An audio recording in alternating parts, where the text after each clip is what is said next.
హారతి కర్పూర నీరాజుతో అమ్మవారికి మంగళ సాయంత్రం పంచాయత సేవ జరుగుతుంది.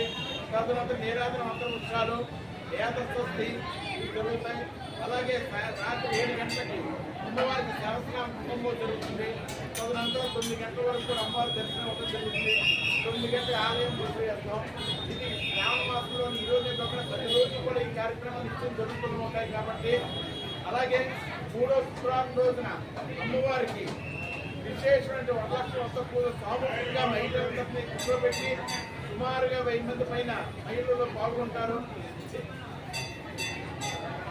23వ తారీఖు నాడైన 3వ శుక్రవారం రోజున అమ్మవారి విశేషమైన వరలక్ష్మి వ్రత పూజ జరుగుతుంది.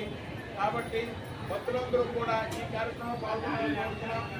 అలాగే అమ్మవారికి ఈ రోజున 10వ శుక్రవారం రోజున భక్తులు నరసాపురం వాసులు అమ్మవారి లలితా సహస్రనామ స్తోత్రం విష్ణునామ స్తోత్రం రెండు కలిపి భక్తులందరూ కూడా చదువుకోవడానికి వీలుగా వారు అందజేశారు.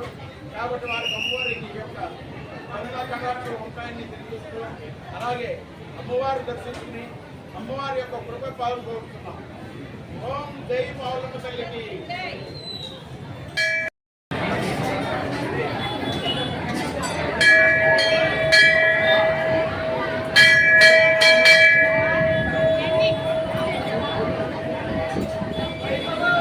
చాలా మంది చదివి వాళ్ళు ఉండాలి. పంతులు గారు ఎలా చూడండి.